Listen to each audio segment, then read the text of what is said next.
We begin this morning with those questions about the police response to the shooting in Uvalde. Some of the key details provided by Texas officials in the first 48 hours after the attack have turned out to be inaccurate.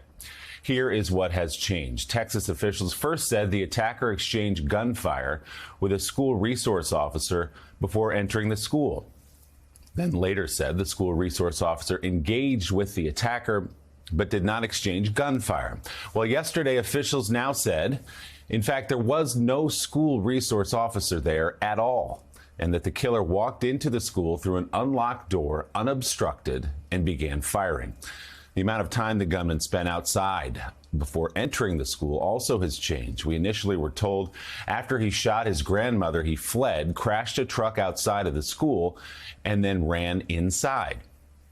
Yesterday, officials said after crashing the truck, he got out, fired toward two witnesses who were at a funeral home across the street, then walked toward the school, climbed a fence to enter the parking lot of the school, and then began firing at the school building from the outside.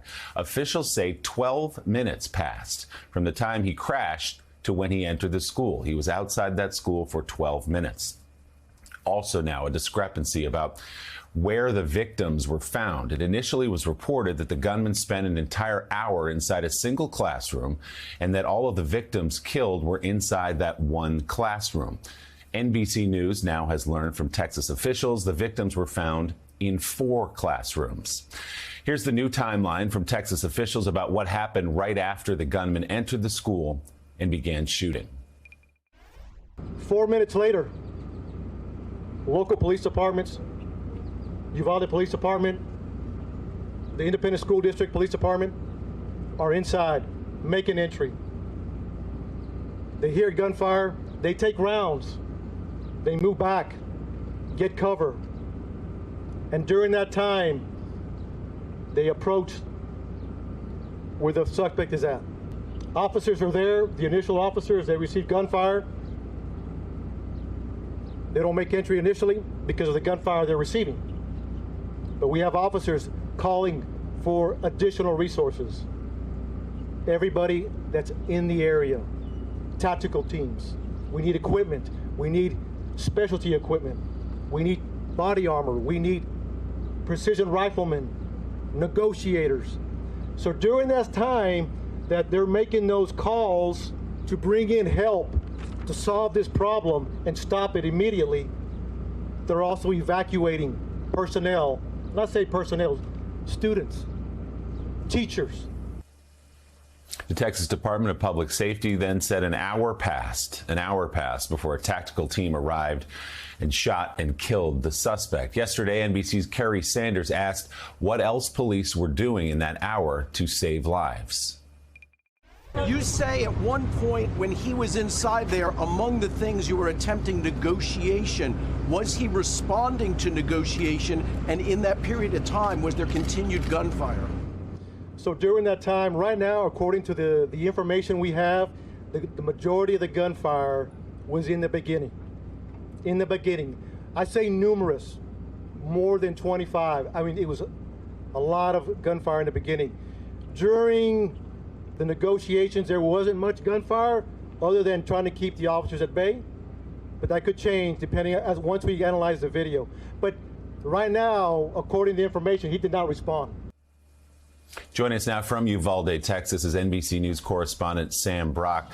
Sam, it's really breathtaking. It's like we're talking about 2 different incidents, from the first reports from police about what happened at Robb Elementary School to what we heard yesterday in a press conference that, by the way, actually raised more questions to be answered today. Willie, good morning. Look, I think it is worth noting the fact that this investigation is still being conducted. We're learning new pieces of information about what happened when in this tragic sequence on Tuesday.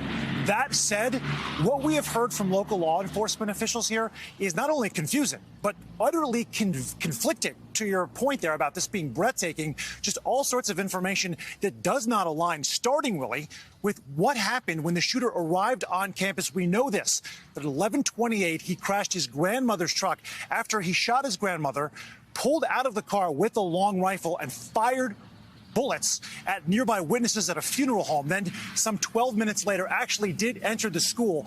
But this is where it becomes extremely confusing. We heard just a second ago from the regional director there that there was no school resource officer to confront him. However, 24 hours prior, the director of DPS offered an account of that exchange where he says there was a courageous confrontation with the school resource officer. 24 hours later, that person no longer exists. That's question number one. Also, how did he actually get into the building?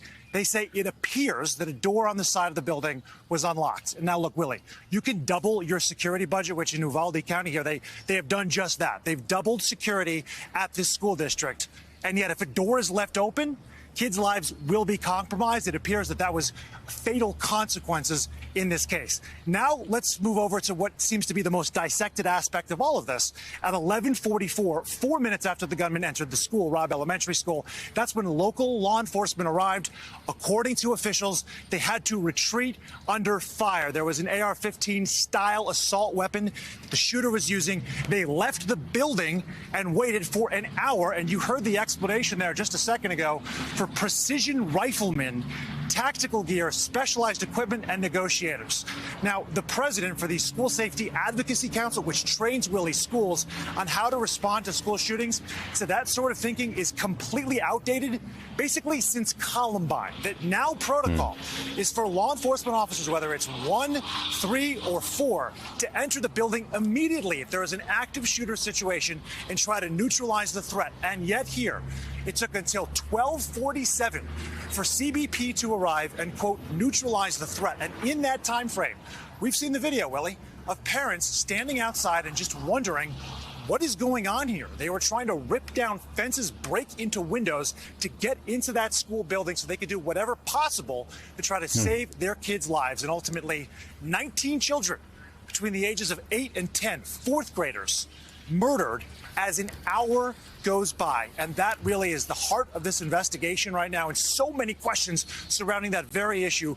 Why do you have a Texas law enforcement agency saying the protocol was to wait for this sort of more tactical assistance and special forces to arrive to handle the situation when there were kids dying by the minute inside of that school? And where? You mentioned one classroom. Originally, we were told that all of the victims were in that one location, and now it appears that there were 4 classrooms with kids and potentially teachers affected.